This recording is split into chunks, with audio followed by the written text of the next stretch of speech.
Good evening, everyone. I hope my voice is clearly audible and I'm also visible to you. Can you just give me a quick confirmation over the chat box?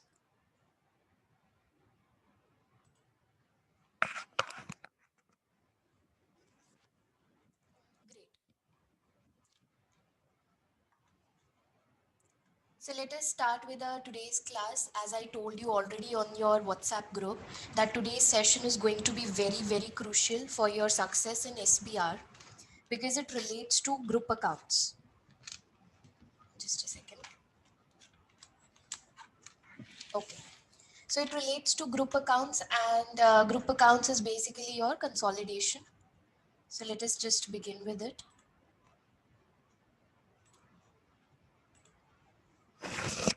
Okay. So guys, first of all, we need to know what basically group accounts is, and why we are studying this topic, and what kind of questions will be asked in the exam in SBR. So group accounts you've already done in FR once. You've done this in financial reporting, right? And it was there in financial accounting, the F3 paper as well. So this is, you can say, a repetitive topic which we have seen in F3, then we saw in FR, and now we are seeing it again in SBR. But this time it is getting a very modified form, because in F7 it was very, you can say, basic. Like, it was just about what is a parent, what is a subsidiary, and how to prepare basic group statement of financial position, and how to prepare basic group statement of P&L. And of course, intergroup transactions and associates, those things were there in FR. In FA, it was least, you can say, it was just a touch up to the consolidation, like very basic things were there in FA. But now in SBR, there are basic things. Of course, basic things will be repeated, exactly taken from FR. Plus, there will be additional elements like group statement of cash flow, like changes in group structure, like the foreign, what to do if we have a subsidiary in a foreign country. So those topics are an add-on, right?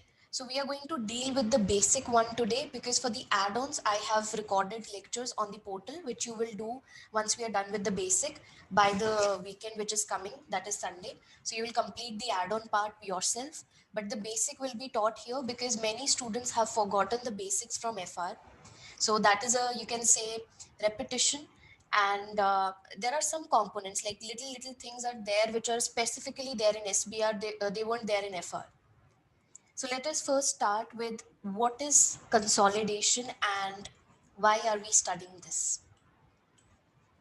Okay. So the first thing about consolidation is that there are two parties. One is the parent company, another is the subsidiary. Now, parent has the control over the subsidiary. Parent has the control over the subsidiary. Up till the age of 18 years, for me it was just last year. So when you were 18 years old or below that, your parents were controlling you. Now, why did I say that your parents were controlling you? It is not there in you can say countries abroad, but specifically in India, we have such a culture that till the age of 18 years, people are living with the kids are living with their parents, and they are dependent on the parents. So we can say that parents were controlling you. Why they were controlling you, or why they were able to control you? Because we didn't have the financial independence, right? That was the reason they were controlling us. Because if I want to have my own food, I could not have my own food. I may have a dispute with my parents, but I can't leave my home. Where will I go? So when you are dependent on someone financially, emotionally, or in any other way, we say that that person is controlling you. So, in the same way, parent controls subsidiary. For example, Facebook, recently Facebook purchased, or you can say bought, the shares of two companies. That is the WhatsApp, another is your Instagram. Now, all these three apps are free of cost. I mean, I use Facebook, I use WhatsApp, I use Instagram, but I don't even pay a penny for that. They are totally free. So, how are they generating revenue out of these three apps? If you are an owner and you're opening a company in which services are given free of cost, so how are you generating the revenue? That is a big question. So FB, WhatsApp, and Instagram, all of these are getting the data of the people, and they are using it for advertisement. The big data, it adds up to the big data, and in that way, the companies who are marketing, they get help. So the reason Facebook purchased WhatsApp and Instagram was because Facebook wanted to create synergy. Facebook wanted to create synergy. Synergy is 1 plus 2 is equal to 4, or you can say 1 plus 1 is equal to 3. You might be thinking that why I'm saying so, 1 plus 1 is 2, but we say that if two people come together and they have same interests and they're working towards the same goal, then those two people can do wonders. And that's why we say we get economies. You can say we can get economies of scale. So if, let's say, Facebook and WhatsApp want some raw material, maybe related to some technology, IT. So both of them want the raw material. So the quantity of the raw material would have increased. And when they will go to the supplier to buy that raw material, they will get substantive discounts. That is economies of scale. So that is, you can say, the component of cost, or you can say PM, performance management, that why would anyone purchase or why would anyone go for a merger and acquisition. But my accounting perspective, because we are doing SBR, let's come to the accounting perspective. That if you have merged with a company, if you have acquired a company, then how will we come to know that when it is a subsidiary? I mean, what is control? How do I know when I am supposed to prepare group accounts? What is group accounts? When you prepare the accounts of the parent, when you prepare the accounts of the parent as well as the subsidiary. So we are preparing the accounts for both of them in one single set of financial statements. If you try to get a group statement, you can Google it today. You can find the group statement of many companies for Facebook, WhatsApp, Instagram. You can Google that. So there is a reason behind it. Now just think, you are an investor. You went to stock exchange, okay, and you want to buy the shares of some companies, and you want to invest in, let's say, Facebook. When you want to invest in Facebook, you are interested in the profit of the Facebook. Like, what is the performance of the Facebook company, and what is their position? Are they having good funds? Like, there should be no, you can say, gearing threat or credit risk. Those things shouldn't be there. Then only you will buy this company, the shares of these companies. So you want the profit figure of Facebook. For that, you would need individual financial statements of Facebook company. But then that Facebook had made such an investment in WhatsApp and Instagram that the profit of WhatsApp and Instagram is going to affect the profit of Facebook. Profit of WhatsApp and Instagram will affect the profit of Facebook. So when I know this fact, why would not I need the consolidated financial statement? If I tell you that I don't need, let's say, I want to make a decision, and my decision is based upon what is the performance of your family, not just you, but full of your family, maybe your parents, your siblings, everyone, or maybe I need their details. So, of course, I'll ask for those details. So, in the same way, when an investor, when you can say user of the financial statements, he wants to invest in any company, he wants to know what is their profit, and he wants to know which things are affecting the profit of that company. So here the WhatsApp and the Instagram also are affecting the profit of Facebook. So that is the reason we need group accounts, and that is the reason the accountants have to prepare consolidated statement of financial position, consolidated statement of profit and loss, and also consolidated statement of cash flow. So this is what we are going to study today. Today I'll teach you how to prepare the consolidated statement of financial position and statement of P&L. So moving ahead, we have the definition of control with us. I'll just erase this area. Okay. Now, I told you that you have to control, the parent had to control the subsidiary. So what is this definition of control? If you remember your conceptual framework, there they say that control is when you can direct the use of that thing, and you can obtain the economic benefits from that resource, right? Remember the definition of the asset, and they said you should control the asset. And before they said the definition of the asset, they also explained what is control. Control is that I can direct the use and I can obtain economic benefits. So this control was there in the definition of an asset in conceptual framework, right? That's why it was also applied to the ROU of leases, right of use asset of IFRS 16. That thing was also there. So in the same way, if I say company X controls company Y, that means company X can control the, you can say, economic benefits of this Y, plus they can also direct the use. So in a way, I'm saying that the parent, who is the investor, controls the subsidiary, which is the investee, if following three things are there. Now, what are these following three things? Investor has the power over the investee. By power, I mean you can direct the use. You can direct the use. How can you have power?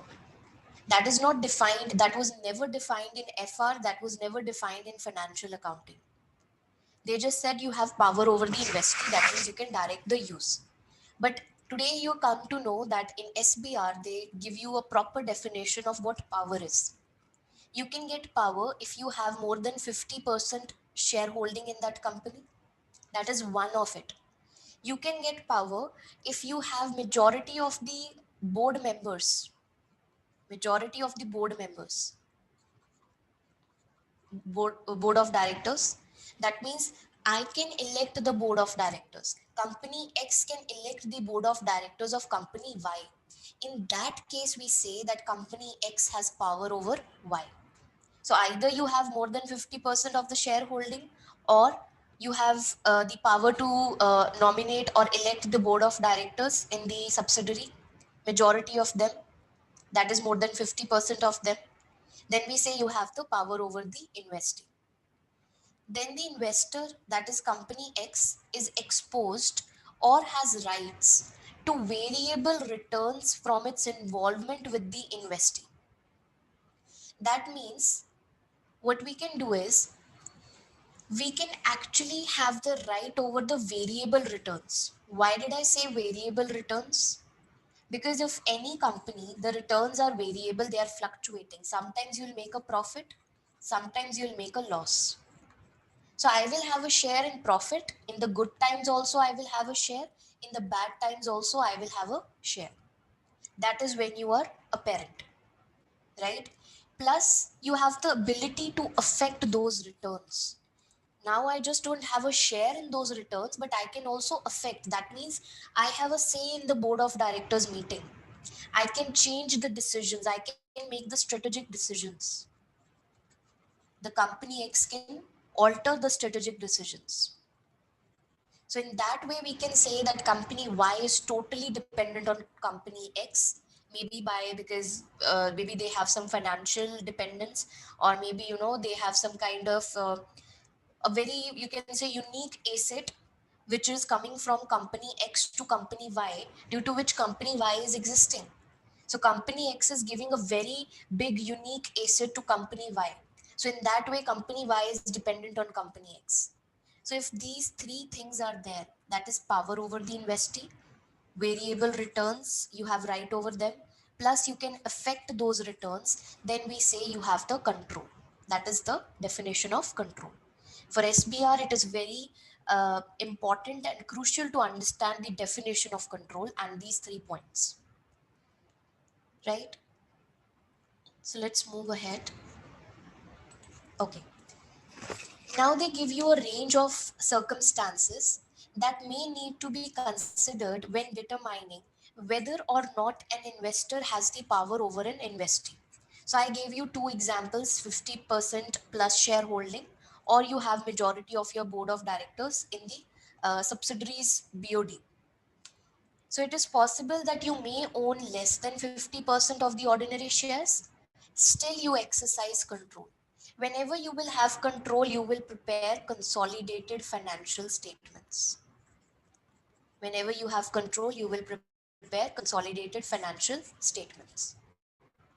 So there are situations when maybe I have 49% of the shareholding, but still I have control. What are these situations? You have to learn them.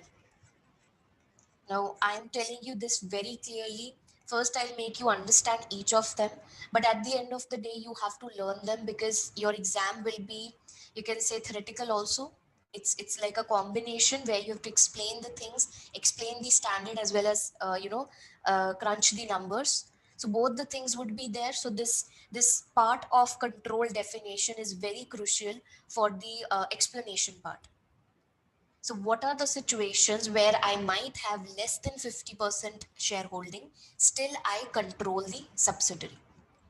So, number one, exercise of the majority of voting rights in an investee. Now, it's not essential, listen to this very carefully. It is not essential that 1% share is equal to 1% voting right. This is not essential. Though mostly this is the case in most circumstances, unless otherwise stated, this is the case. We say with one share we get one voting right. But this might not be the case in all the circumstances. So if that is the case, maybe I have 49% shares, or let's say we have 40% shares, but your voting rights are 60%. So, what matters is your power, and your power comes from voting rights when you can alter the decisions. So, this is what matters. The voting right is something which plays a very important role as compared to the shareholding. Shareholding is just an indicator, but the main thing is about the voting rights. Why do we consider shareholding? Because mostly one share is equal to one voting right. So if someone says I have 51% shareholding, that means I have 51% voting right. But this is not the case every time if it is given in the question. So we will say what matters to us is the voting right and not the shareholding. Then the second is contractual arrangements between the investor and other parties. Now, what do we mean by this? See, this is company X, and company X, let's say, bought 45% shares in company Y. So, according to your knowledge from FR, you would say this is an associate because it is not more than 50%. But I add a line here. I say that company X had a contract with company Z. Company Z owned further 20% of company Y. Listen to this very carefully. What I'm saying, company X owns 45% of company Y, company Z owns 20% of company Y, and there is a contract between company X and company Z, where company Z says, I am a very busy person, okay? We are a very busy company. We don't have time to attend the annual general meeting of company Y. So we give your voting rights, we give our voting rights, 20% voting rights to company X. So on our behalf, company X can attend the AGM and they can actually uh, take the decisions. So they will have our voting rights, maybe in return of XYZ thing. So in that case, how many voting rights do you have now? 45% plus 20%. That comes out to be 65%. Now do we have control? Yes, we do have control because our voting rights are more than 50%. So any contractual arrangements which gives rise to a favorable situation for the parent, even those can account for your control situation. Then the third point, holding less than 50% of the voting shares with all other equity interests held by a numerically large, dispersed, and unconnected group. Now, please understand the logic behind this. Let's say you guys invested in WIFI, Virtual Institute for Higher Education, and all of you have 1% share. Let's say uh, how many participants are there? 25 people are there. So 25 people means 25% shares. So all of you have one share each, and I have 49% share in WIFI. You guys have 25% share. The rest of it is owned by the audit students, maybe, and they also have 1%. shareholding. So rest of it is owned by the audit students. Now I am the only person who has such a big interest in Virtual Institute for Higher Education as compared to you guys, because you just have one share, and here I am having how many shares? 49 shares. So I am the biggest party here. That means if I am the biggest party, I am the only one who will have a say while making a decision. Because see, if this is a group of people, 51 people are there for 51% remaining interest, all of them are individuals. They cannot come to one decision.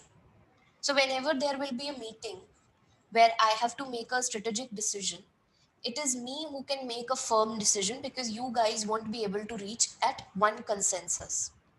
So that is what they're trying to say here, that maybe you have less of the shareholding, but the remaining, that is, if we have 49% shareholding, the remaining 51% is numerically large, dispersed, and unconnected group. So here you guys were connected because you were studying SBR, but let's assume a situation where you are unconnected. So in that situation, even though I have 49% shareholding, still I am the parent, right? Then the fourth point, holding potential voting rights such as convertible loans that are currently capable of being exercised. Now, this is about the potential shares, potential control. So maybe today you just have 45% of the control, but tomorrow you can have 65% because you have some convertible loans. Convertible loan is that today I have given loan to this company. I have company X has given loan to company Y, and now in future company X can convert that loan note into a share. So even that, if it is probable that you will exercise that loan note, that convertible debenture, even that accounts for control situation. So how do we know whether the option will be exercised? Think rationally. I mean, I don't need any theory for this. If I gave you a choice, if I gave you a choice, what are the two factors which will affect your decision to make the choice or not? One factor is the financial feasibility. Financial feasibility. Do you have enough money or not? Right? Second factor is that is it ethically right for you, or from the business point of view, is it right for you to choose for that option or not? So maybe sometimes anything can be costly to me, still I go for it because I know that I am making a good money out of it in future. This is the right decision. So maybe I know this course, this qualification is costly, but still I'd go for it because I feel that in future I will be getting a better return on investment, right? When I invest in any qualification, I get a job, that is my return on investment. So that is the fourth point, potential control, that is potential shares which are arising due to convertible loans, and that is also a control situation.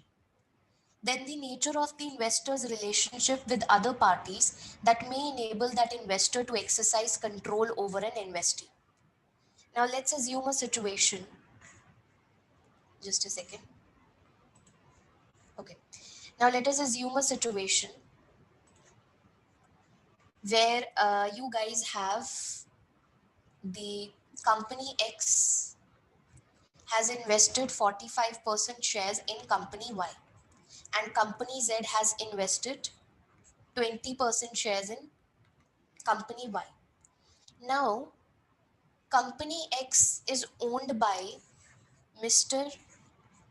A, and company Z is owned by Mr. B, or let's say Mrs. B. And these two are, you can say, a couple, they are spouses. So in that way there's a relationship between them, right? And that basically means that company X and company Z together, they can exercise their control over company Y. So their relationship, you have to be very practical. Accounts is applied to real situations, so we have to be practical here, that if such a thing arises in with our client, we are supposed to consolidate the accounts, right? So these are the five exceptional cases. Number one, voting rights. You might have less of the shares but more of the voting rights. Number two, there can be a contractual arrangement, right? Like there was a arrangement between company X and company Z. Number three, you might have numerically large, dispersed, and unconnected group of remaining shareholders. Number four, there can be a convertible loan. And number five, there can be a right. So can I get a confirmation if this thing was clear to you, the definition of control, and what are the exceptions? On the chat box, please give me a confirmation.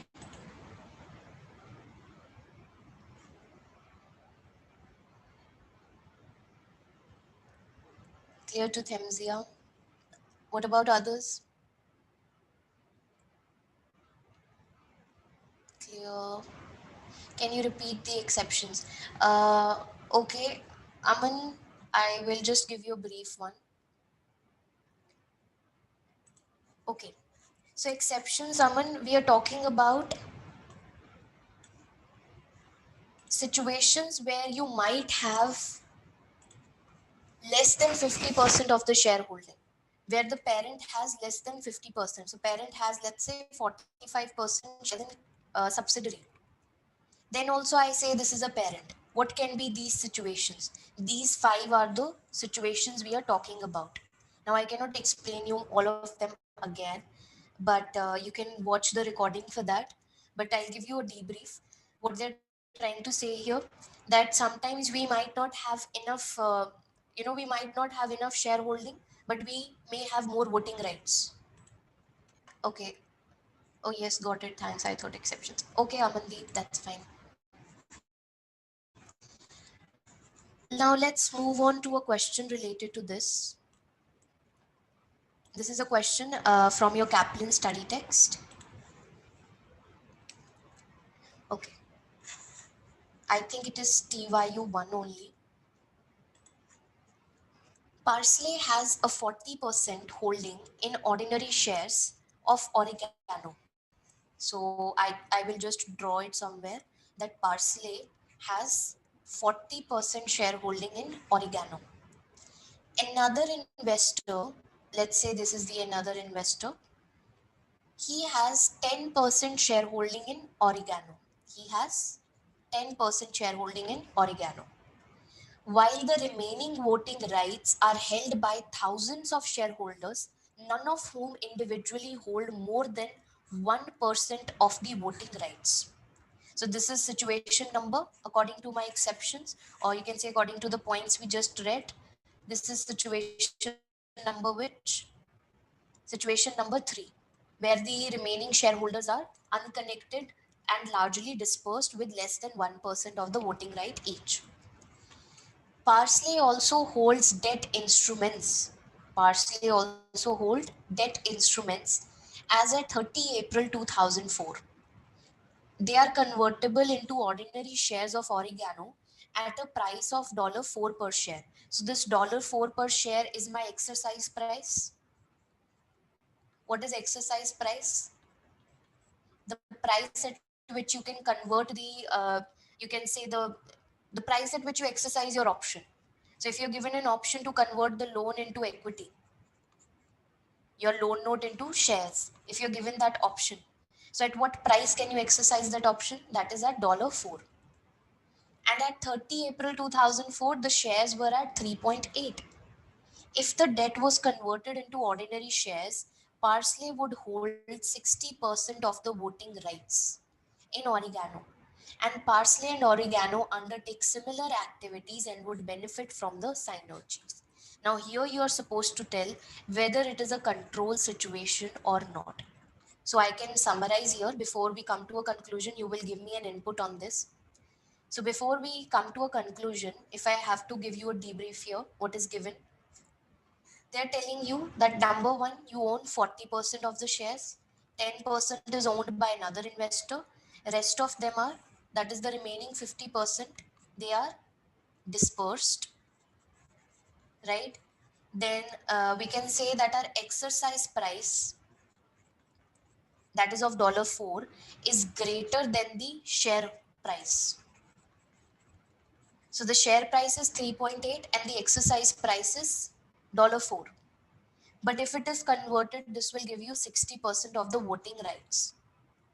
And then if you go for this merger, you will get synergy. So can you tell me if parsley is the parent of oregano or not? What is your take on this? Anyone?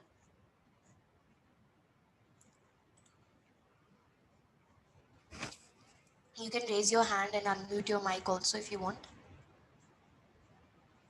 Diana says yes, parsley is the parent. Okay. Purvi also says. What is the reason? I mean, the exercise price is greater. So I am paying $4 to get something worth $3.8. So the worth of the share is $3.8 and I'll be paying $4. Then why do you think that still parsley is a parent? Exercise price is greater than the share price. I believe the synergy which the company might achieve at a later stage. I think he is looking at a futuristic stage of for development or Very benefit good. being Very good. achieved from this synergy. Exactly. So I just told you that when we are ascertaining whether something is right for us or not, we just don't include the financial feasibility, but we also look at what will happen in future. So as John rightly stated, it is about our future. So it is a synergy. They're clearly giving you that a big synergy will be created. So that means I will be potentially exercising my option. So that is why, yes, very good, Purvi and Diana, that this is a control situation because there is a potential voting right of how much? Of 20%. And also the facts which we have written before, the dispersed, remaining of the dispersed people, all of those points add to our conclusion, and therefore parsley is parent of oregano. So how will you frame your answer in exam? You will first you will talk about what control is, which we just did. So you will write the definition of control. Then you will write those 3 points: power over the investee, then rights over the variable returns, thirdly, the ability to effect those returns. So I will write all of these 3 points, and then I will provide a case study specific discussion, which we just had verbally, that Parsley owns 40% already, and rest of the 50% is largely dispersed, plus the exercise price, even though is greater than the share price, but still Parsley will potentially exercise this option that will create a potential share, that will create a potential equity, potential voting right. Why it will exercise it even though the exercise price is greater than the share price? Because of the synergy. So that will sum up your answer, right? So now let us move towards the next bit of it. Okay, now we will start with our accounting bit. That is the this was the theoretical bit of your consolidation. Now we will start with the accounting bit. When we prepare, okay, only synergy shows potential control. No, Shwetal, your financial feasibility also shows the potential control. But the thing is that here there was a specific mention. There was a specific mention for two things, that they have similar activities, number one, and there will be very good synergies being created. So I think we can conclude that all, even though there is a negative point, but there are more positive points, like dispersed remaining interest, and the that is the dispersed remaining shareholders, and secondly the synergy and similar activities. And there is not much difference between 4 and 3.8, right? Okay. Now starting off with the consolidation, accounting bit of it. Now guys, listen to this thing very carefully. This is the parent, this is the subsidiary. Now when parent buys 51% shares of the subsidiary. What is the journal entry? Parent passes this journal entry that investment in the individual financial statements of the parent and subsidiary. Investment in subsidiary, debit, bank credit. This is the journal entry. What is the journal entry in the books of subsidiary? Bank debit because it receives the money, and share capital credit because someone bought the shares of this company. Share capital credit. Right? Now, the point is when we prepare the consolidated statement of financial position, that is parent plus subsidiary, these two things will get cancelled out. How? So, when you will prepare the consolidated statement of financial position, in that you will not include the share capital of the subsidiary. Okay, you will not include the investment in subsidiary which is there in the books of the parent under the section of non-current assets. You will not include this because this is a debit, this is a credit, and these both can get cancelled out, right? And if they are not at same amount, basically that difference is known as goodwill. That means how much the parent invested versus how much the subsidiary deserved. So the difference between these two things is only known as goodwill, which we will just do in a bit. But the point is that in our consolidated statement of financial position, you will not include this item, okay, this non-current asset, this investment, and you will not include the share capital of the subsidiary and also the share premium, okay. You will not include the share capital and share premium. Now, this share capital is 51%. Do you agree on this? Does this that this share capital is 51% because parent bought 51%? Yes or no? Do we agree on this? In my journal entry, the share capital is 51% and not 100. George doesn't agree. George, why?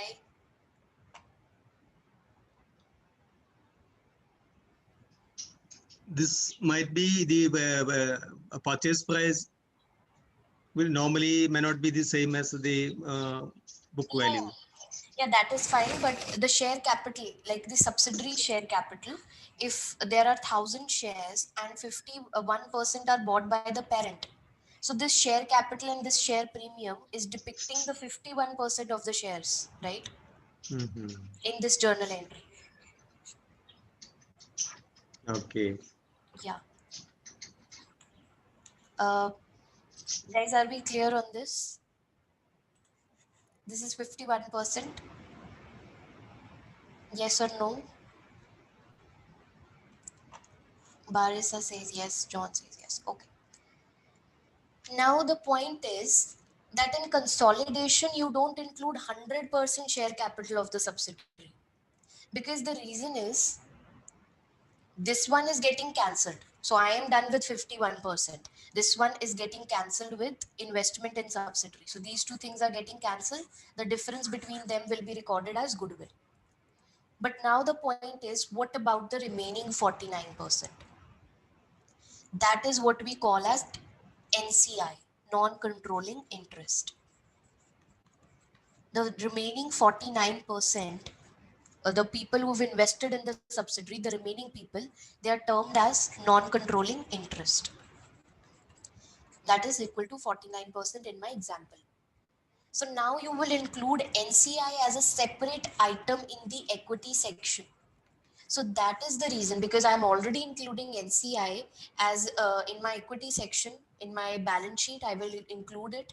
So it is already there. Then I can not do the double accounting. That means I cannot do two things together. I cannot just include non-controlling interest as well as the share capital. So the remaining 49% of the share capital of the subsidiary is also not recorded. So what are the key points, key takeaways here? If we have to summarize it, let us type it out. You can use it as your notes.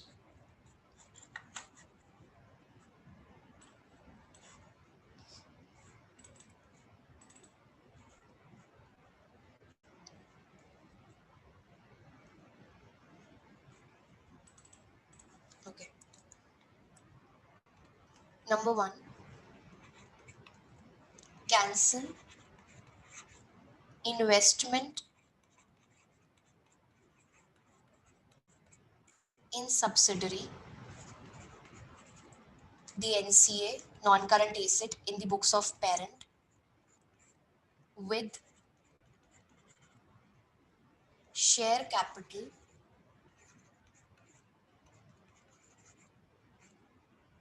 51% and share premium as well of subsidiary,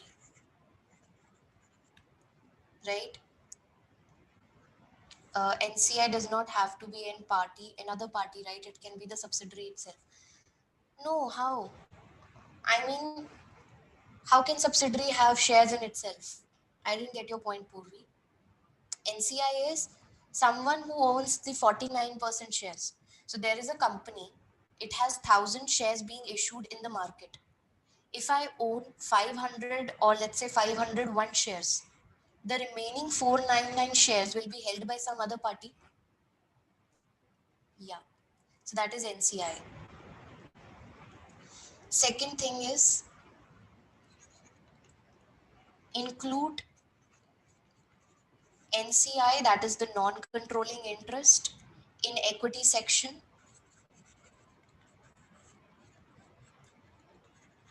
by substituting, you can write it somewhere, by substituting the share capital, or you can say the remaining share capital, 49% of subsidiary.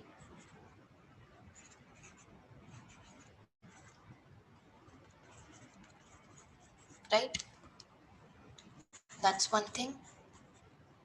Then, third takeaway, add all the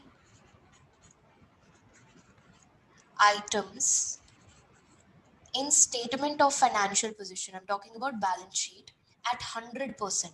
That means 100% of the parent's assets and liabilities plus 100% of the subsidiaries' assets and liabilities.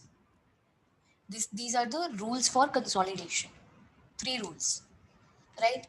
Now, moving ahead, when we prepare the group statement of financial position, how does that work? So, this is your consolidated, or you can say group statement of financial position. So first you have the non-current asset section. Now understand the concept of goodwill here. Just the definition of goodwill. I will not get into the calculation right now. That is a different working note. We'll consider that. But goodwill is basically your reputation in the market. Now if my company is worth 10,000, let's say I have a company named TG Professionals and it is worth 10,000. That means how do we know the worth of any person? We come to know by calculating his net worth. You can see the net worth of any person on internet, any big celebrity. If you talk about, you can see their net worth. That is basically equal to their assets minus their liabilities. That is also known as their net assets, right? So in the same way, a company also has net worth. That means their assets, what they own minus whatever they owe, that is their liability, that will give you their net worth. So if the net worth of my company TG Professional is $10,000 and some person outside the company, this uncle, he is ready to pay me, let's say 15,000. So I thought I deserve 10,000 and he's paying me 15,000 and I am so happy now. Now, why this could be a situation where you deserve 10,000, but you're getting 15,000? The reason is because TG Professionals may have made their reputation, their brand, or they have created a very good customer base, which this person can see. This person knows that TG Professional might have some potential, and that is why he's paying 15,000. So, this gain of 5,000, this extra which this uncle is paying, is termed as goodwill, right? So goodwill is always there. There can be a negative goodwill also. We call it as gain on bargain purchase. How can it be there? Let's take a situation where I deserve 10,000, but this uncle is paying me, let's say, 9,000. So I think I deserve 10,000. My net worth is 10,000, but I'm getting just 9,000. So when I'm getting 9,000, that means this person has bargained with me. So if I say my classes are of 15,000 Indian rupees, right? And you guys bargain with me and you come at 10,000. So that is your gain on bargain purchase. So when the parent buys the subsidiary, and the parent is able to get something at 9,000 which was worth 10,000. That means there is a gain which parent has made because he bargained good enough. So that is in the rarest of the cases. Whenever you will find a gain on bargain purchase in your exam, first you will see that you have not done any miscalculation. If still that thing exists, if still you're getting a negative goodwill, that means a gain on bargain purchase, then you will record that $1,000 in your retained earnings of the parent and in the group accounts as well. Why retained earnings? Because it is a gain as you bargained and you purchased it, right? So, in non-current assets, first thing we have is goodwill, which is which will come from working note number three, which we will just do. Then you have the property, plant, and equipment, and all the assets, which are at parent plus subsidiary. So you do not time apportion the assets and liabilities. So maybe your year started on 1st January, okay, and it ends on 31st December.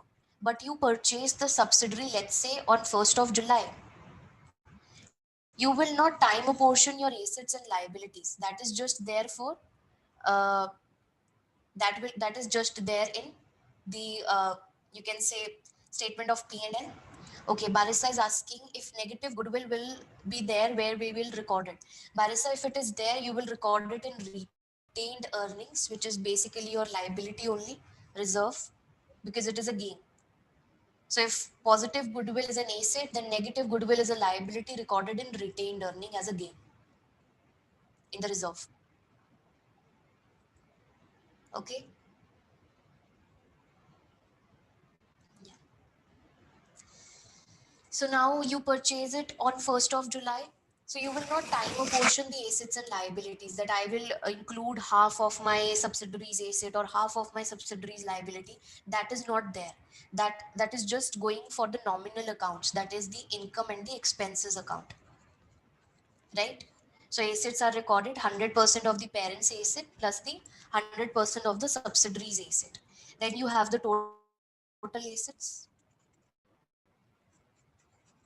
Moving ahead, you will have equity. Now, this equity is of just the parent. The share capital, sorry, equity capital, you can say share capital. This share capital is just for the parent because I just explained you. In the group accounts, we don't include the share capital and share premium of the subsidiary. It is just for the parent. So you can put a star here that this is important to remember, right? Then then you have the retained earnings, group retained earnings. They will come from working note number 5. Then we have the other components of equity. Again, parent plus subsidiaries.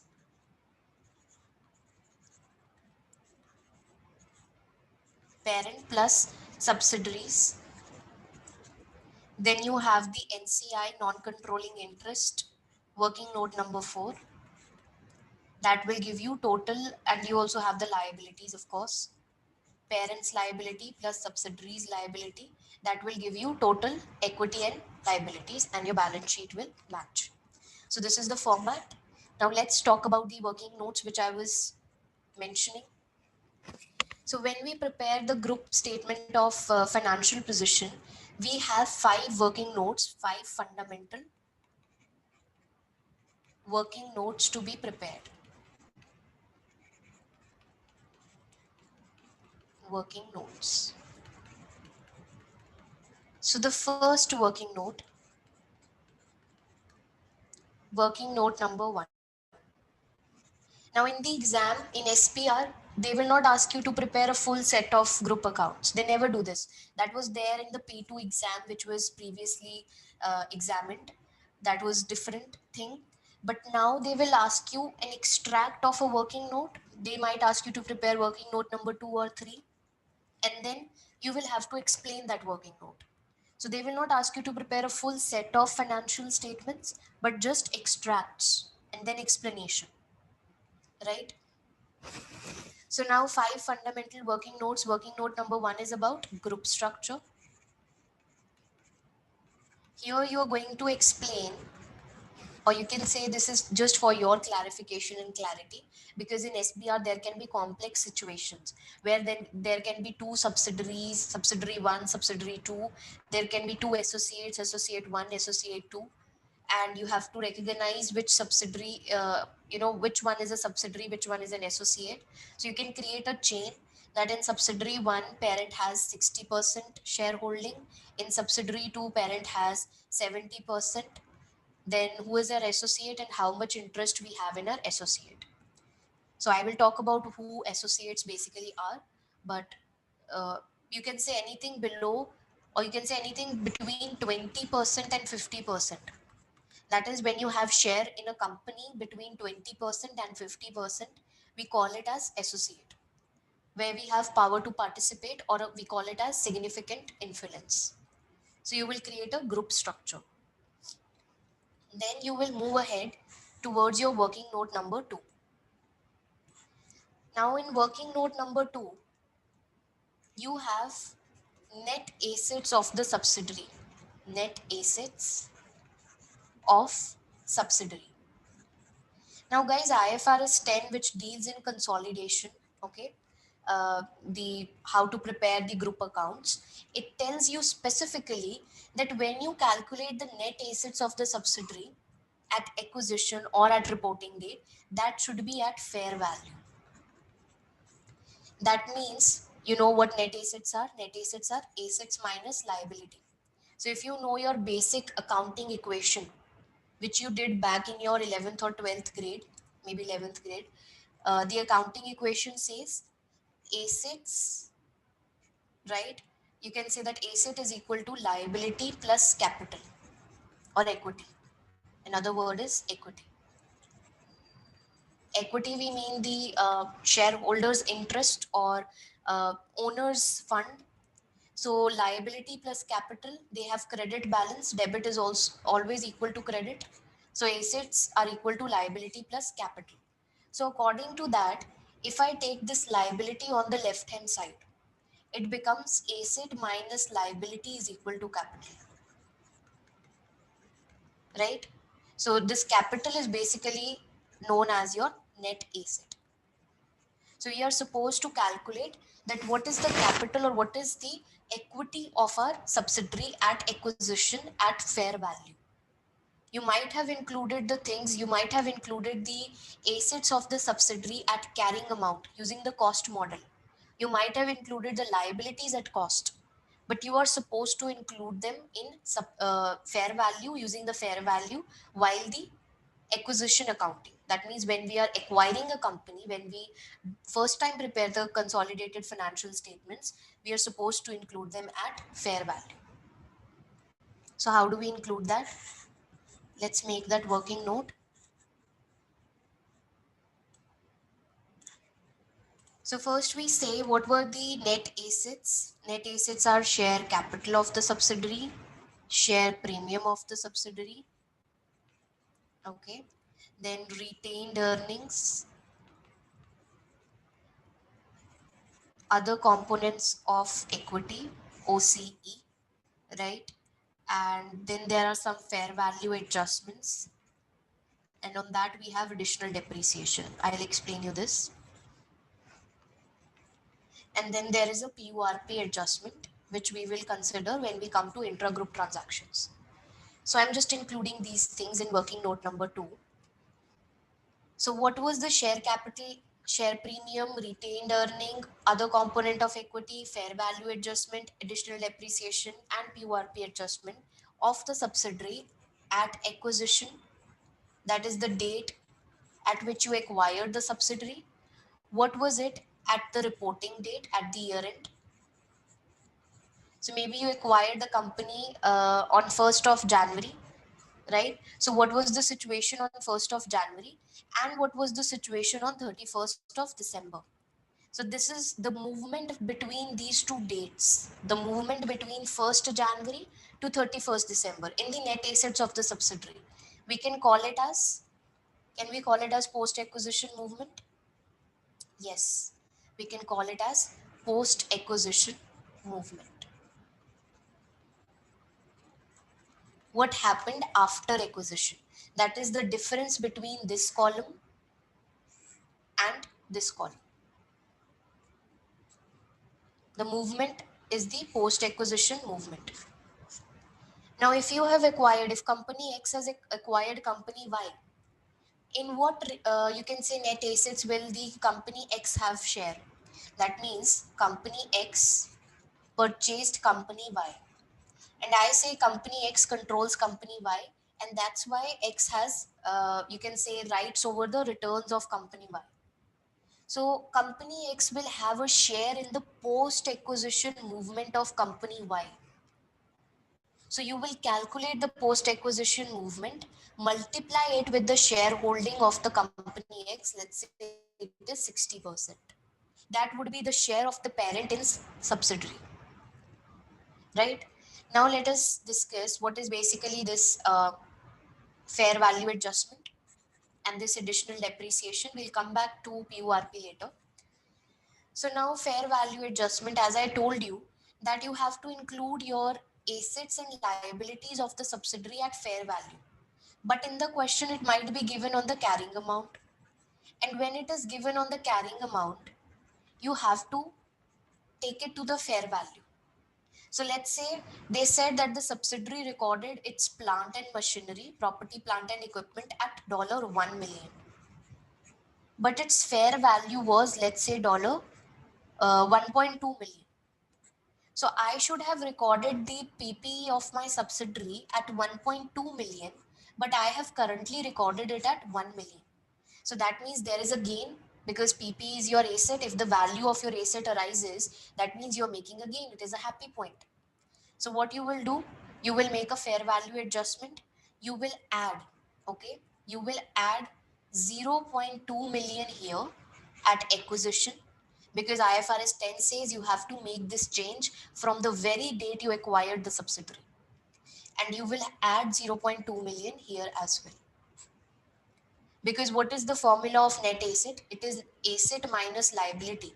If this asset arises, see this equation, asset minus liability is equal to net asset. So if the asset rises, the net asset will also rise. So 0.2 million added here, 0.2 million added here. But now the twist is that you are taking your PPE, the subsidiaries PPE at 1.2 now, but you charge the depreciation at 1 million for this year. You have not charged the depreciation on this extra 0.2 million.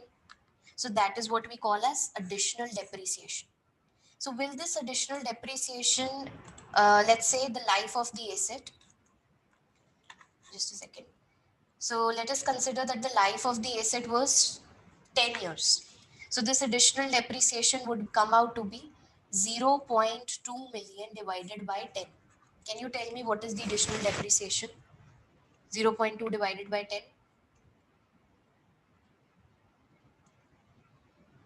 0.02,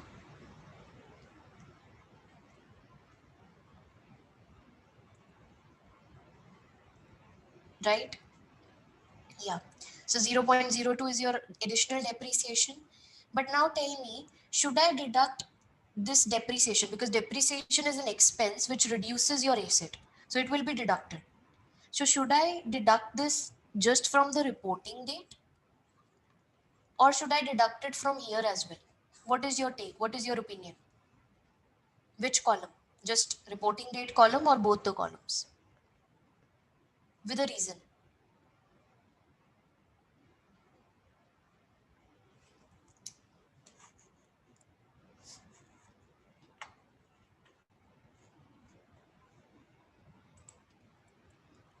Only at reporting date. Right, Diana, but why? Why not at acquisition also?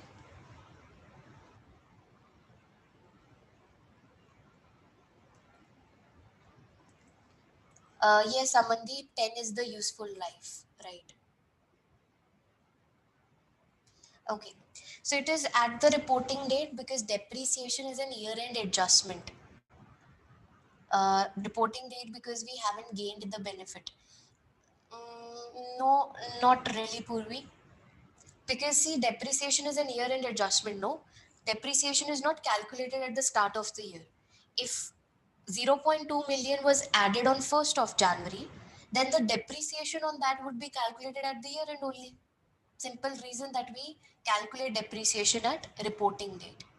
So when you are doing your answers, I have seen this past trend of my students. What do? They include this thing here as well as here. But you are not supposed to include 0.02 at acquisition date. You will just record this thing at the reporting date because depreciation is a year end adjustment. It cannot be done at the start of the year. And that is it about the working note number 2. Now let us move further towards the working note number 3 and a very, very important working note, that is goodwill.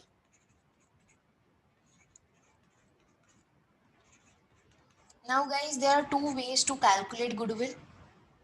This was there in FR, but there is a possibility you don't remember it or you didn't have that clarity of concept in FR also. So, goodwill is calculated using fair value method, or we call it as full goodwill method, or it can be calculated using the proportionate basis. Now listen to this very, very carefully.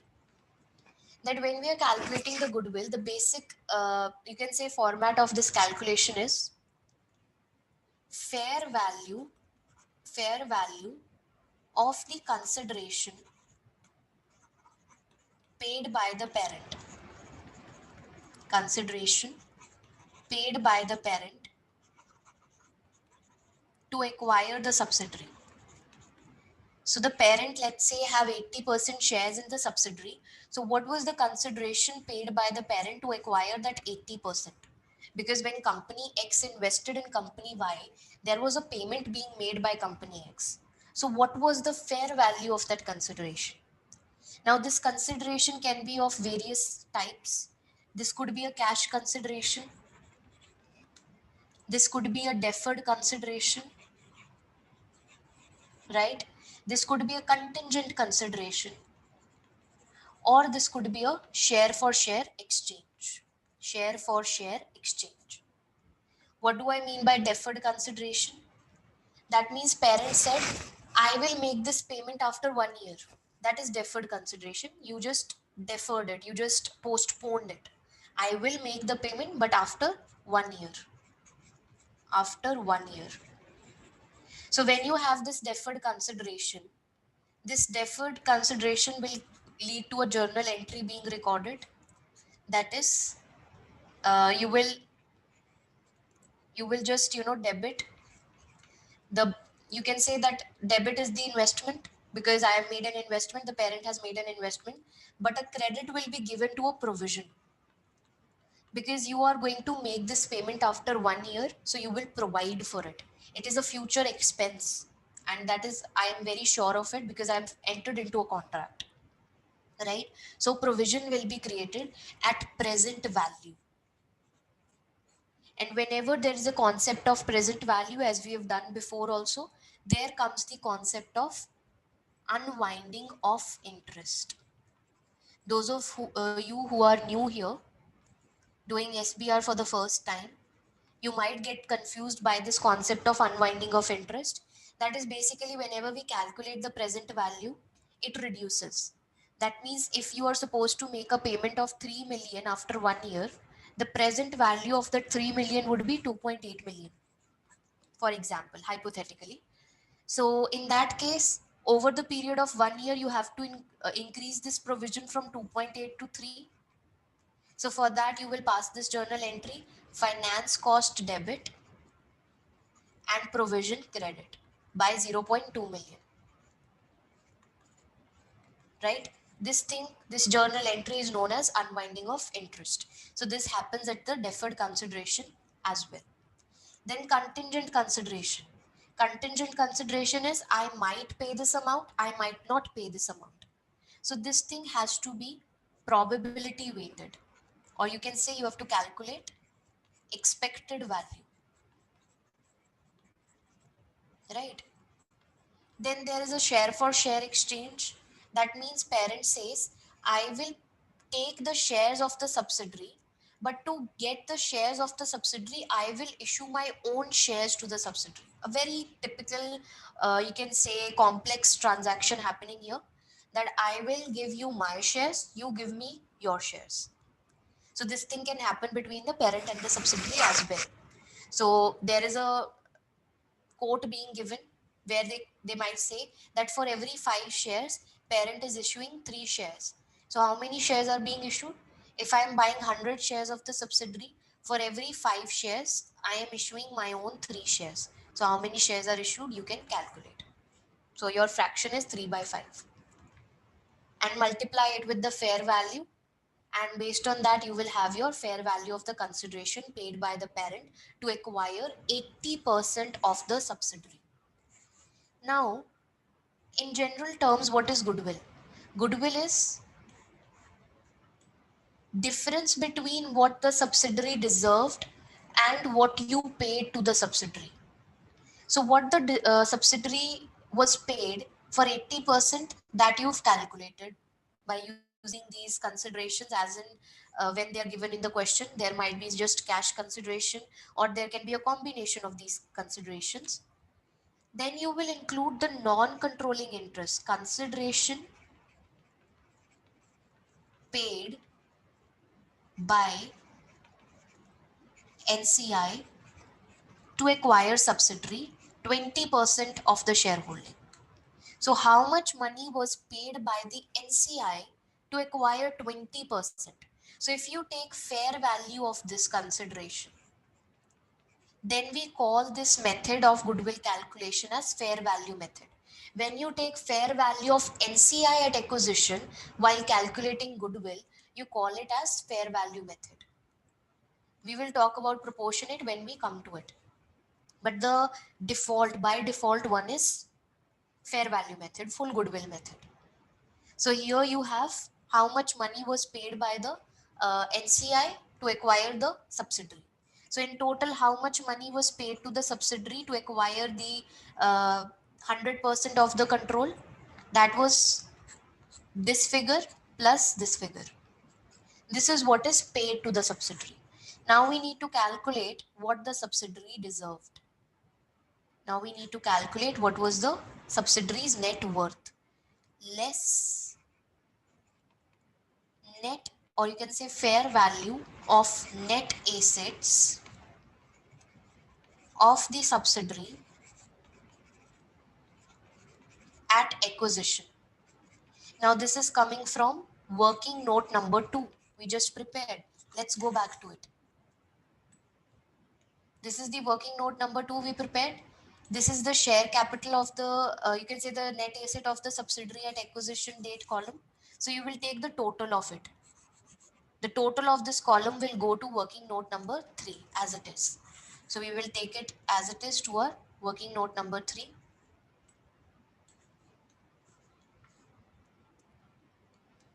So you will say deduct this amount, and that will give you your goodwill. Further, this goodwill can be impaired also because this is an intangible asset. And under IS 38, there is a rule. If you remember, if you guys have done IS 38, There is a rule that goodwill and the intangible assets with indefinite life have to be reviewed annually for impairment. So there might be an impairment of the goodwill that will give you goodwill at the reporting date. This is fair value method. This goodwill which we have calculated, it belongs to both parent and NCI. But we will include it at 100%.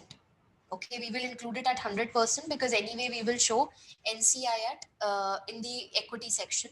So you will include this full goodwill in your non-current asset section in consolidated accounts.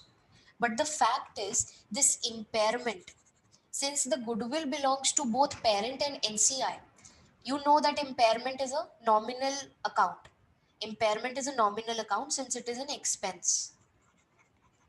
So this expense will now also be bifurcated between what belongs to the parent and what belongs to the NCI. This is under full goodwill method. So I will make you write a sentence, but just understand this thing that in full goodwill method, the impairment of the goodwill is allocated between both the parent 80% and both and the NCI non-controlling interest by 20%. So just give me a quick confirmation if full goodwill method was clear to you.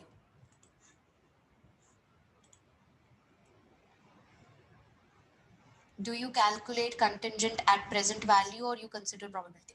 Diana, if contingent consideration is having a combination of deferred, that means maybe after 2 years I will make this payment. So you will have to do both the things, probability also and present value also. Both the things. If I say I will make a payment of 2 million to you after 2 years.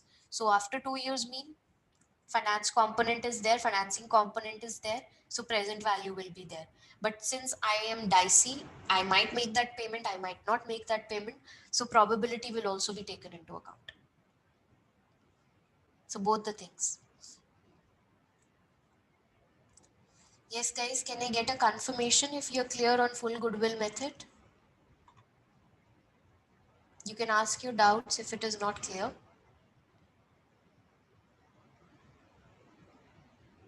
Clear, okay.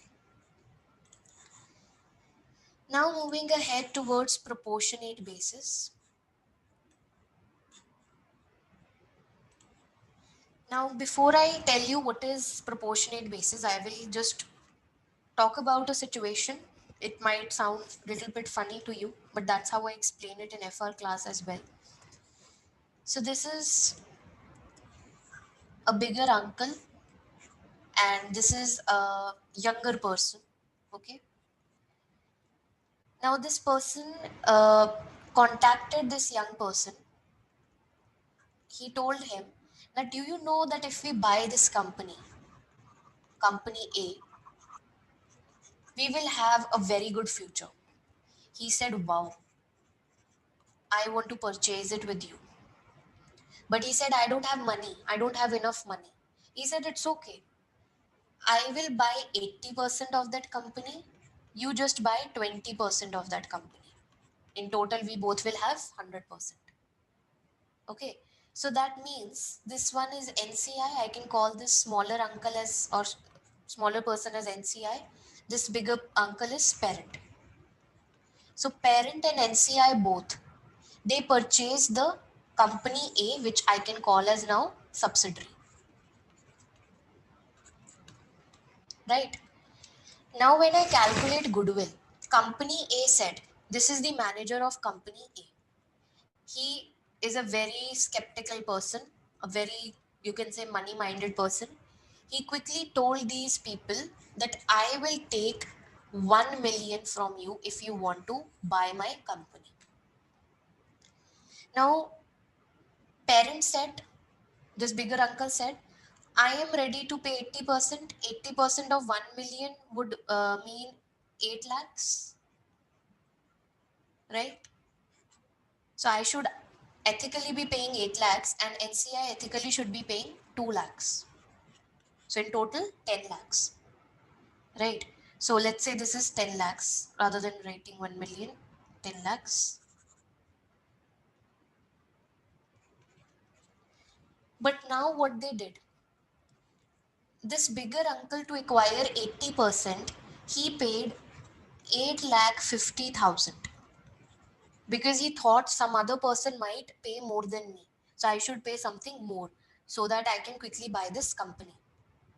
Right? There can be an auction where someone else can make more payment to this company. I really want this company. I believe there is a potential in this company. So I will make a payment of 8,50,000. This smaller one said, I will also make a payment of 2,20,000. So this is the fair value of what NCI paid. This is the fair value of what parent paid. When I take both these fair value while calculating the goodwill, that is fair value method of goodwill calculation. So the total goodwill coming out here in this situation is he paid extra 50,000, he paid extra 20,000, and the company deserved 10 lakh. So you can say that our goodwill is 50 plus 20, that is $70,000 under fair value method. But now under proportionate method, what comes different is that this smaller one, due to some reason, because he just has 20% interest, what we do is we don't use this fair value. He paid 2,20,000, but you use 20% of 10 lakh, that is 2 lakh, while calculating goodwill. So here your goodwill under proportionate method is just coming out to be 50,000 because you didn't take the fair value of NCI, rather you said what NCI should have paid. You're not actually looking at what NCI actually paid, but you just looked at what NCI should have paid. That is 20% of the fair value of net assets of the subsidiary. So in that case, goodwill coming out is less, that is just 50,000. So this goodwill, can I say, just belongs to the parent? Because I have not actually calculated the NCI's goodwill. 20,000 is not included at all. So this is proportionate basis of goodwill calculation where you just calculate the parent's goodwill. So in future, if this goodwill is impaired, then that impairment will only be allocated to the parent and not to the NCI, because NCI's goodwill was never included. So if it was never included, how can I allocate impairment to NCI? That would be so unfair to this smaller uncle. That would be unfair to allocate impairment to him when I used proportionate basis of goodwill calculation, right? So what is the difference? Just a second.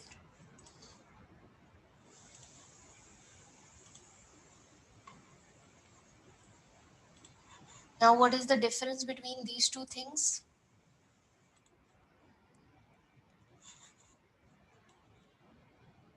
This is your working note number 3, goodwill, right? So when you calculate goodwill here, we say fair value of the consideration paid by the parent for 80%.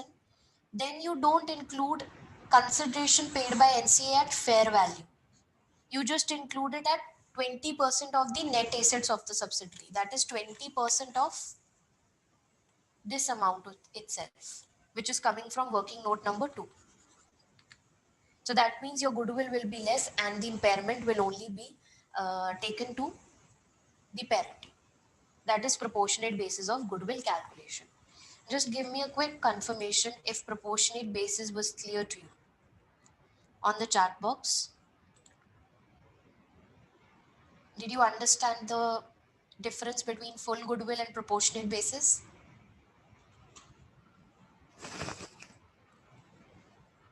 Okay, Purvi has understood. What about others? Yes. Proportionate is not so clear to me. Okay, Diana. Once again,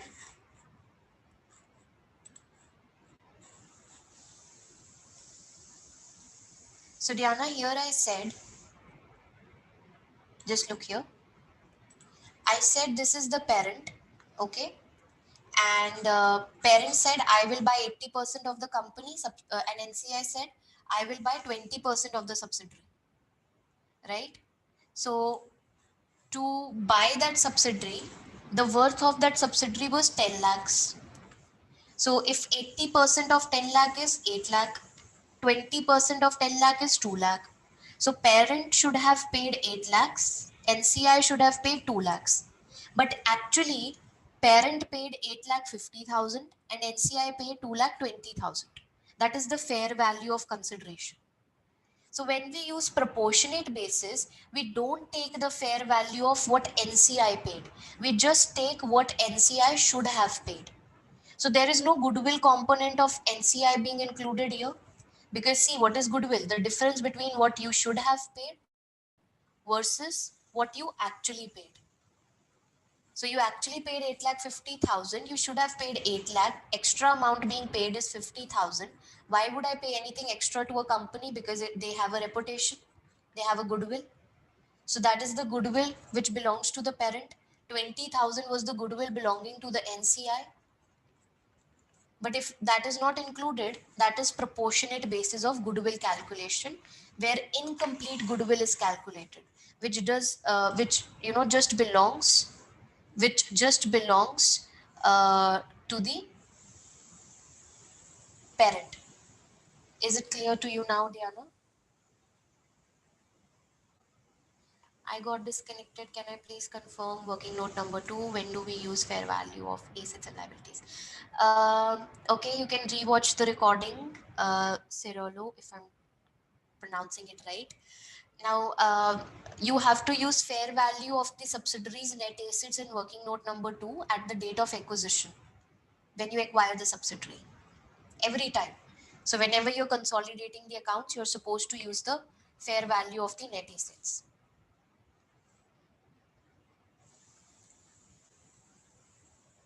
Right, Diana, we ignore the NCI's fair value.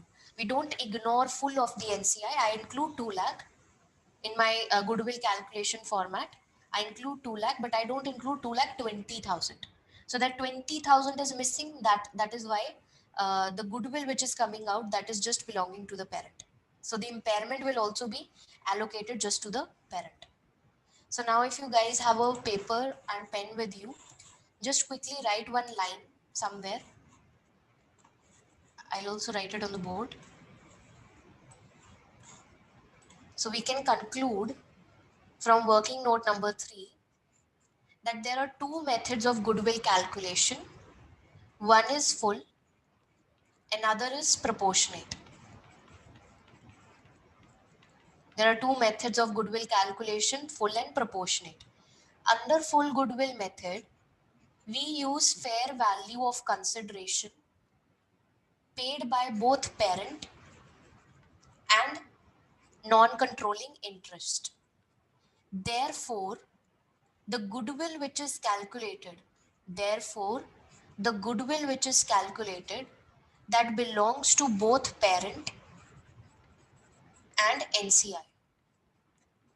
So what did I say? There are two methods to calculate goodwill. One is full, another is proportionate. Under full goodwill method, we use the fair value of consideration paid by the parent as well as NCI. Therefore, the goodwill which is calculated, it belongs to both the parent and the NCI, which further implies the goodwill impairment in future, the goodwill impairment in future will also be allocated to both the parent and the NCI. Therefore, it implies, or you can say further, it implies that the goodwill impairment will also be now allocated between the parent and the NCI. But under proportionate basis, we just use fair value of consideration paid by the parent and not use the fair value of consideration paid by the NCI. So we include NCI at 20%. In my example, it was 20% share in NCI, like NCI had 20% share in the subsidiary. So 20% of subsidiaries net assets, fair value of net assets coming from working note number 2. So this is the NCI included in proportionate basis, which means the goodwill which comes out, it just belongs to the parent and not NCI. So we can say this goodwill is incomplete. Further, the impairment the impairment will now just be allocated to the parent company and not to the NCI. So that is under proportionate basis of goodwill calculation, right? So this is the conclusion now.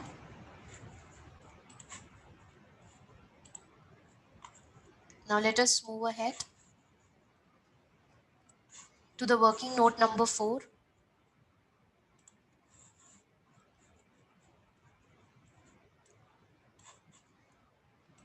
Okay. Working note number 4, non-controlling interest.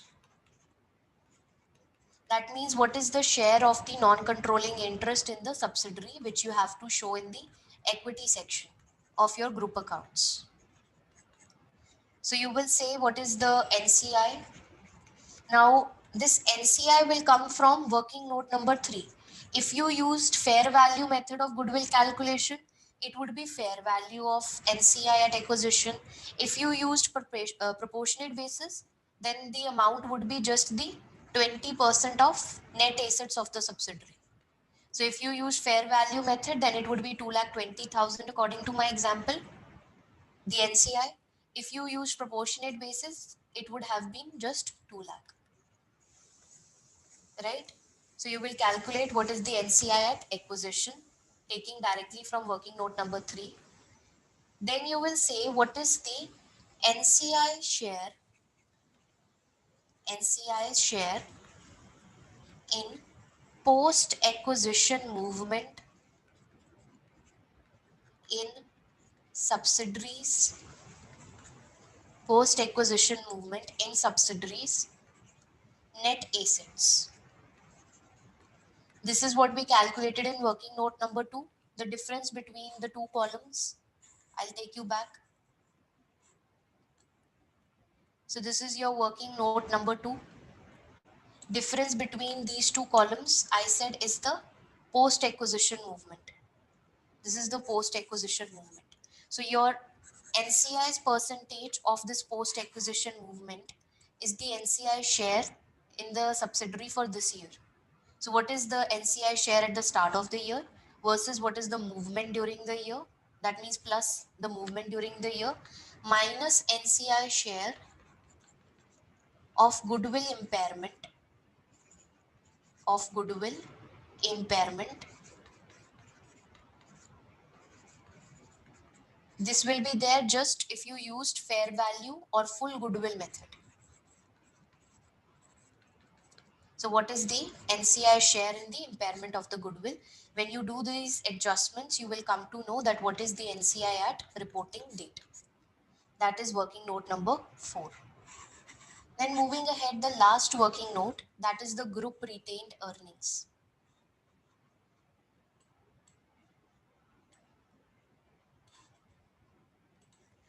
Group retained earnings.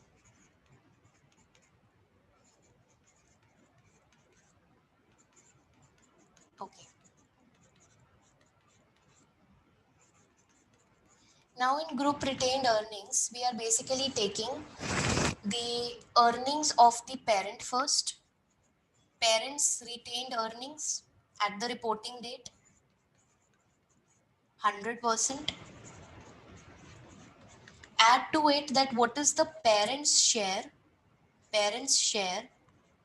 in subsidiaries post acquisition, subsidiaries post acquisition movement. Post acquisition means after the acquisition, what was the movement in reserves of the subsidiary? That is the net assets of the subsidiary. Again, coming from working note number 2. So what was the percent share of parent in that? Then you will add, a few other things. For example, there can be an adjustment for, let's say there can be an adjustment for the intra-group transaction. There can be a PURP, right? So there can be many other things for the addition point of view, but for the deletion point of view, There can be goodwill impairment, parents share in goodwill impairment. So in addition, you can say gain on bargain purchase, negative goodwill, gain on bargain purchase, right? Then in goodwill impairment, that would be deducted the person share of the parent in that. Then what else can be deducted? For example, if there was a deferred consideration. So in deferred consideration, you always unwind the interest. So every year you will pass this journal entry, finance cost debit and provision for deferred consideration credit. So when you debit the finance cost, it hits your profit, right? So profit is none other than retained earnings. So you will say that this finance cost, it is a cost, so it will be deducted from my profit, right? So if there is any provision for unrealized profit, which we'll just deal in PURP, that would also be deducted. That will give you retained earnings, group retained earnings at the reporting date. So that is your working note number 5. So now just quickly give me a confirmation if these 5 working notes were clear to you. If there is something which you missed, then I would suggest you to attend the recording again. That would be uploaded tomorrow.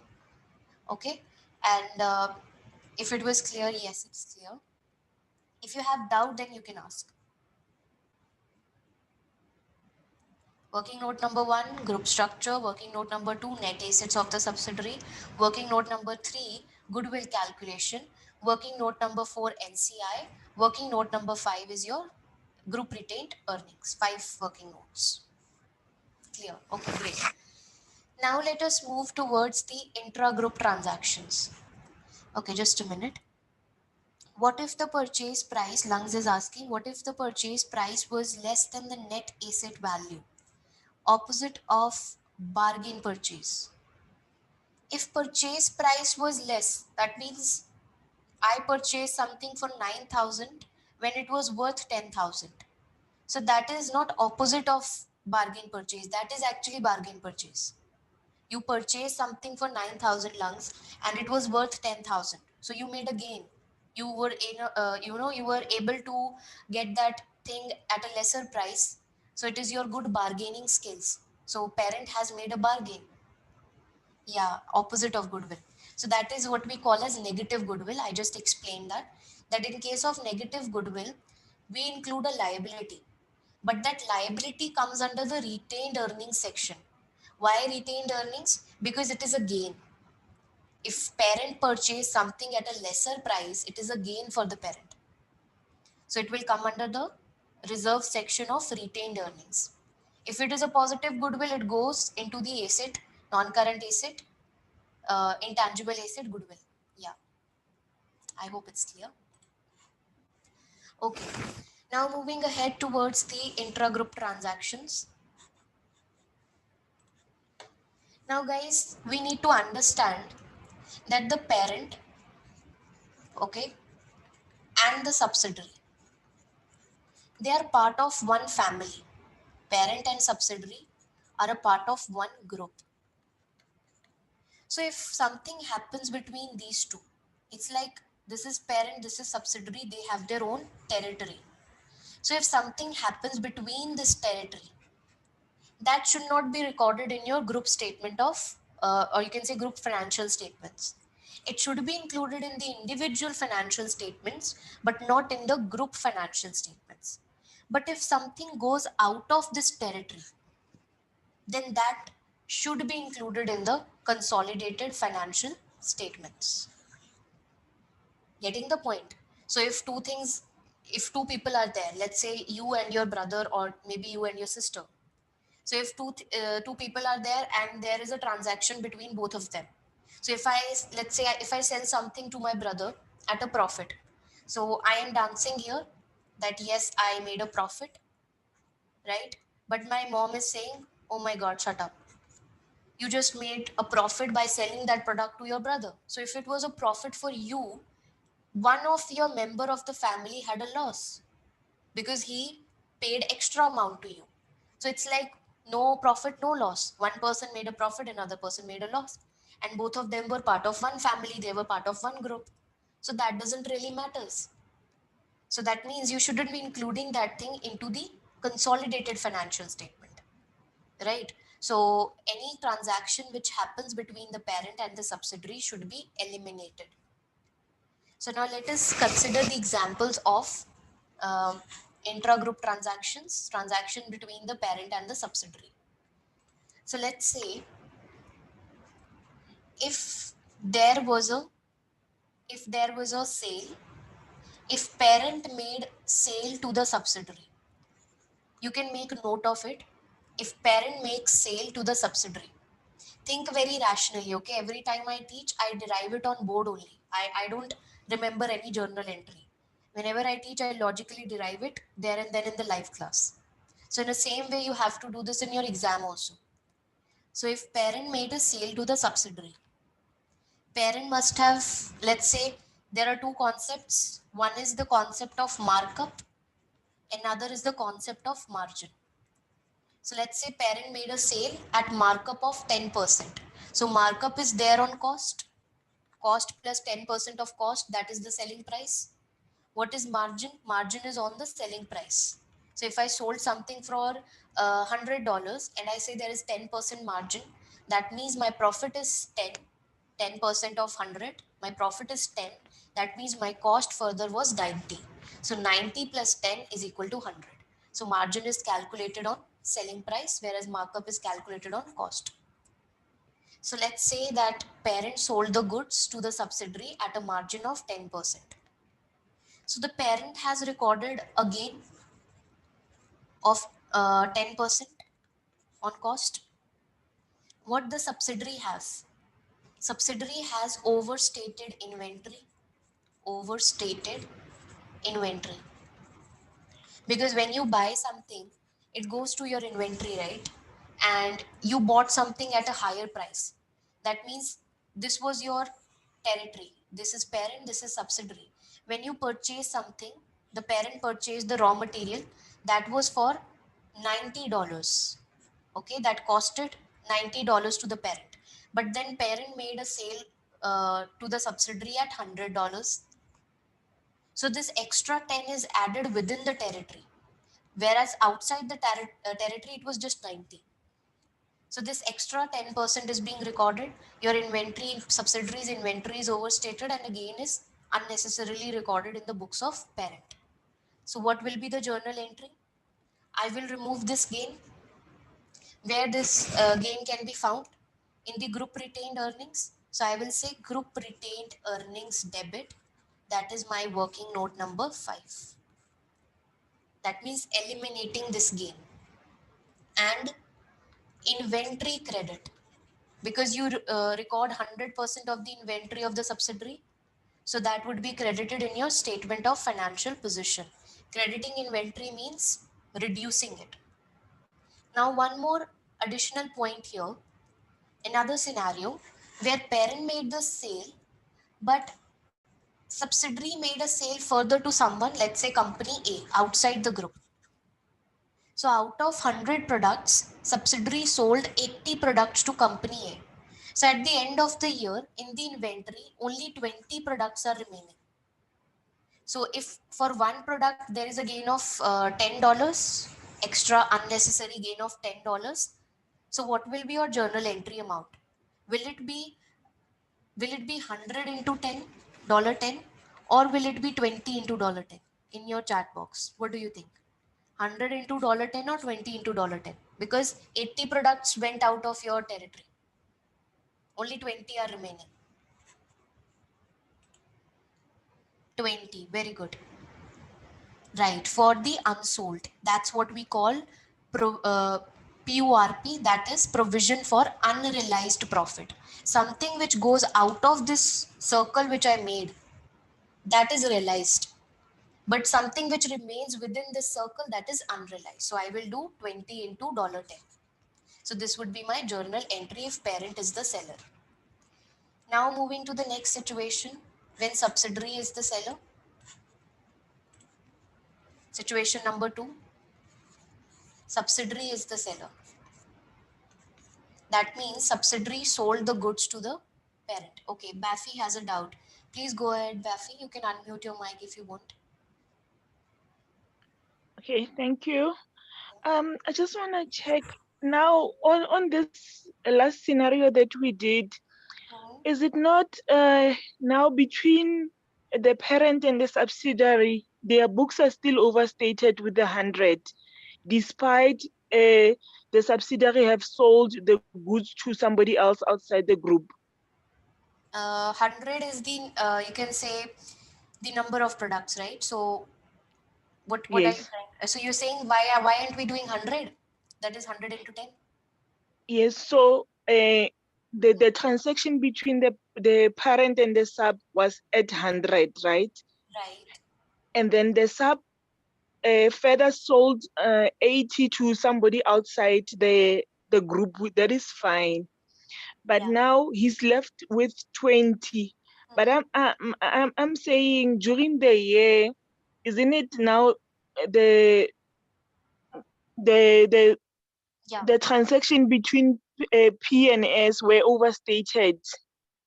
Right. I'll Because explain. it's Yeah. okay. That All that right. is a right question. So Okay, Baffy is thank you. saying that parent sold the goods to the subsidiary and it sold 100 products, right? So why aren't we including these 100 into that unrealized profit of 10? Why are we doing 20 into 10? Because see, when subsidiary sold the goods to someone outside the group, 20 units were, 80 units were sold outside the group during the year. That makes your profit realized. For example, uh, let's take this full scenario like a full picture. I will erase the second one for a minute. Okay. Now on, let's say, 1st January, that is at the start of the year 2021, parent purchased parent purchased 100 units of raw material at a cost of $90. So this is from someone outside the group, right? This is not intra group. Now parents sold the same products, 100 products, to the subsidiary at $100. So that means out of this $100, 90 is correct. I mean, when parent purchased the things were included as purchases in the books of the parent. It was a purchase, right? Now, when the parent sold it, that will come under sales. That is under the revenue section. So purchase is gone. Purchase is gone. But now that purchase is being recorded by subsidiary. The purchase is being recorded by the subsidiary at 100, but it should have been at 90 because we have to maintain that balance. As it was, what was received from outside the group, we have to maintain it at that amount only. But now I have overstated the amount from 90 to 100. I want to bring it back down to 90, right? So this purchase and sales balance will be maintained when we will prepare group statement of P&L. That I'll tell you when we prepare that. But here I'm concerned about balance sheet. So in balance sheet, I have profit being recorded as retained earnings, right? In balance sheet, I have inventory being recorded. So how my these two things are affected, I told you about the journal entry. But now what happened that during the year, that means the intra-group sale was, let's say, on 1st of July, midway through the year. Then on 1st of July itself, subsidiary further sold 80 products at a price of 120. So what is your profit? Is your profit 100 minus 120, or is your profit 90 minus 120? Sorry, 120 minus 90 or 120 minus 100? If you think rationally, if subsidiary sold something outside the group at 120 per unit, originally you bought it at 90. So what is your total profit? Quickly, what is your total profit per unit?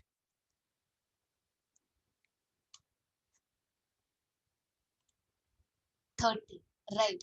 So now tell me, if you have already included a gain of 10, listen to this very carefully. If you have already included a gain of 10, now you will include a gain of 20 because subsidiary made that sale. So that is fine. Why would I reverse this gain of 10 per unit for those 80 products? I wanted to record a total gain of 30. Out of it, 10 is already being recorded for the 80 products. 20 I will record when the sale will happen. I must have recorded that. So that totals to 30. So why would I reverse that thing? Therefore, I said that you will just reverse for the remaining goods, that was 20 goods. Did you get the point? Yeah, I hope that's clear. Yes, thank you so much. Okay. Now let's come to the second situation where the subsidiary is the seller. Subsidiary sells the good to the parent. Now there is a twist here because subsidiary is making a sale on, let's say, a markup. So subsidiary has recorded the gain, extra gain of 10%, and let's say 100% of the goods are unsold. That means 100% of this gain will be eliminated. And the parent has overstated the inventory. Now, the gain of the subsidiary. In this gain, NCI also has its share. So I cannot debit my group retained earnings. I mean, how can I debit my group retained earnings? Because what about NCI then? In my previous situation, it was the parent's gain in which NCI does not have any share. That small uncle does not have the shares in the, that small uncle didn't have any share in the parents, that is the bigger uncle's profit. They both had share in company A, the subsidiary. So NCI has a share in subsidiary, but it does not have any share in parent. So that's why in situation one, I was able to debit the group retained earning.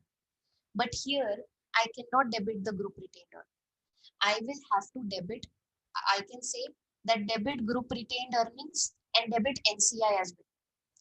So if the gain is, let's say, 1 million, PURP, your provision for unrealized profit is, let's say, 1 million, and parent share is 80%. So 80% of 1 million, 0.8 will come here, and 20% of 1 million, 0.2 will come here. So group retained earnings debit, NCI debit, and group inventory credit by 1 million. Another way of doing this is that you quickly make an adjustment in working note number 2. Where can you make this adjustment? Let's go to the working note number 2. I left a column there for PURP here. So this is your working note number 2, net assets of the subsidiary. So there will be at the effect would be at the reporting date, right? At acquisition date, you don't make any intragroup transaction. It is during the year you made the intragroup transaction. So this PURP can be eliminated from here. Since you are reducing your profit, it will be deducted. 1 million can be deducted from here. Now automatically there will be, sorry, I did this, no, I did this correct only. So automatically this will affect your post-acquisition movement, and this post-acquisition movement is further taken to calculation of NCI, working note number 4, right? You take the post-acquisition movement. So automatically NCI is being reduced because your post-acquisition movement is being reduced by 1 million. So 20% of 1 million taken to NCI automatically. And automatically it will also go to group retained earnings because you take parent share in post-acquisition movement. One way is this. Another way is do it specifically for the, you can say, parent and NCI. But in situation number 1, the PURP will just be adjusted in group retained earnings. So this is when parent is the seller. Parent is seller. So you reduce your retained earnings by your provision for unrealized profit, right? So are we clear on these two situations? Any doubts? Yes or no? Clear?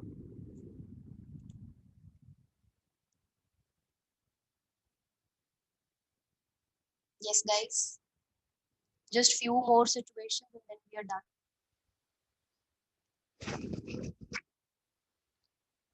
Okay, we are clear. So let us move ahead. Now the next part is intergroup balance. That means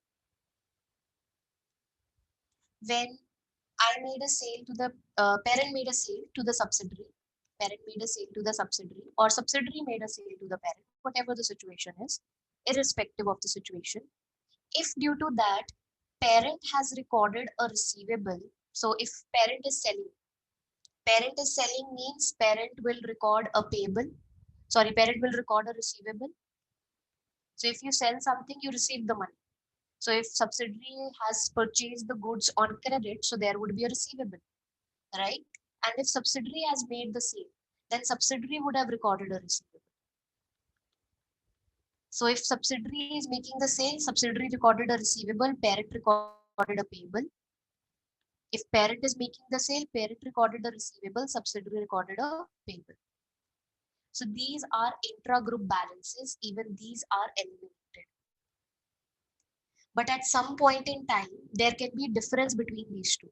So maybe the parent is saying that I am supposed to receive $1 million, but according to the subsidiary is just liable to pay 0.8 million because it has already issued a check of 0.2 million. So we call this situation as cash in transit. Cash in transit, where the intra-group balances will not match. So money is in the movement right now. Money was departed from the subsidiary.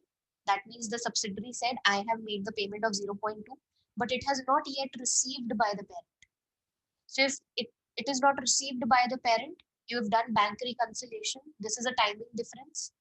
So if it is not received by the parent yet, now the parent will receive that amount and reduce the receivable to 0.8 million in the books. Now we can cancel out this 0.8 million with this 0.8 million. What will be your journal entry for cash in transit? First, you will say in the books of parent bank debit, okay, and receivable credit by 0.2 million, right? And then you will eliminate the intragroup transaction, sorry, intragroup balance by saying payable debit. So to eliminate a payable, we have to debit it by 0.8 and receivable credit by 0.8, and your intragroup balance is eliminated, right? So that is it about the intragroup transactions. And tomorrow now we will also have a class, last class for basic group accounts, where we are going to do group statement of P&L, associates, okay? And then we'll do one question that is for the first 1 hour. In the second 1 hour, we are going to cover some concepts of group accounts like acquisition accounting, impairment of goodwill, okay, under full goodwill method and proportionate basis of goodwill calculation. So we'll do those topics tomorrow and our basic group accounts, which is basically chapter number 18 of your capital. They would be done. So if you have any doubts from today's session, you can ask them, and I'm open for your doubts now. Please provide the recording today as I got disconnected in between. Okay, Shwetal, actually the institute takes time to upload it on the portal, but I can provide you privately because this class is with me, so I can try to share the link with you.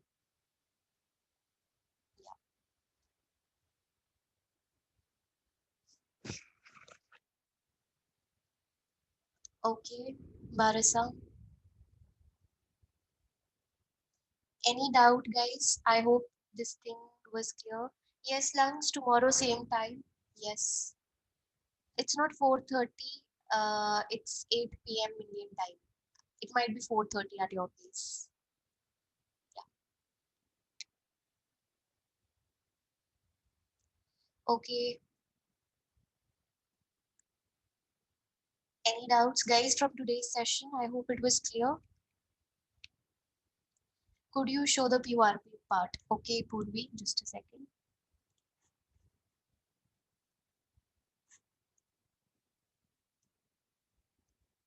This one, right?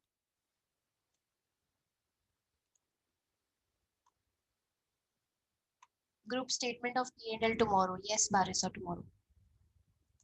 This is situation 2 when subsidiary is the seller, and this is situation 1 when the parent is the seller. Sorry for the mess. So this is the journal entry basically.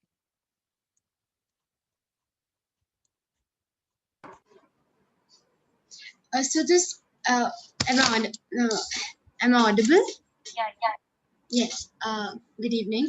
So the PURP amount is the difference between the goods which went out and the amount which is in the group itself. What is that amount exactly? Okay. PURP is the profit, Purvi. Like if parent made the sale, parent has recorded a profit. So let me give you a numerical example here.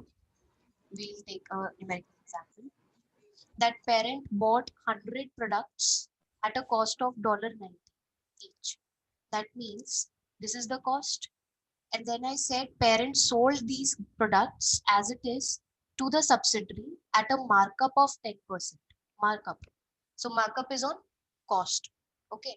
So that means 10% of 90 would be 9. Do you agree?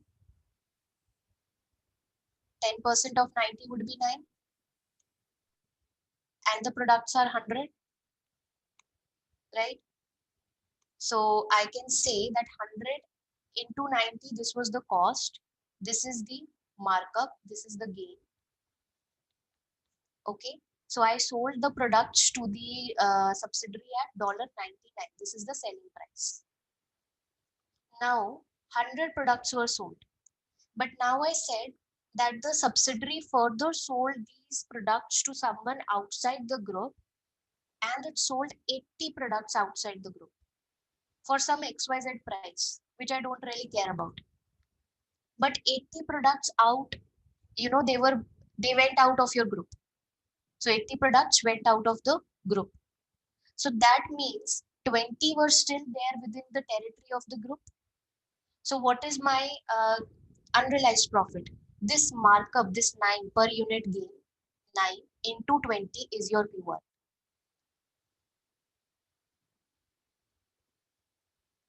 Did you get this? 20 into 9. Yes, Purvi, are you there? Yeah, okay. BAFI cash in transit, if not cleared by year end, P will show receivable at 1 million. If not cleared by year end, okay.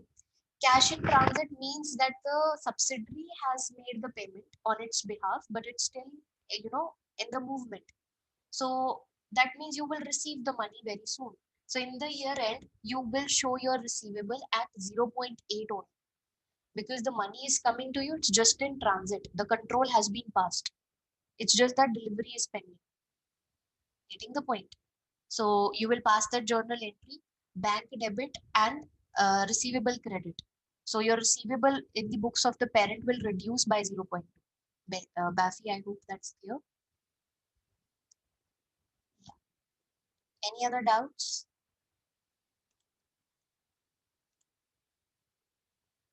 Okay.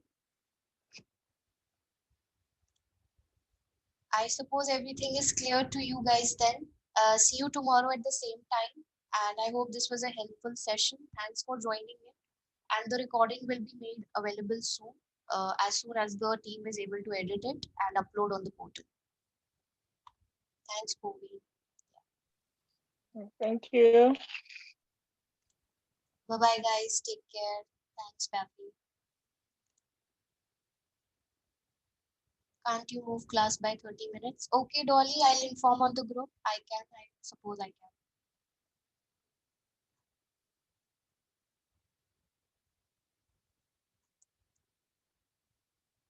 Bye, guys. Take care.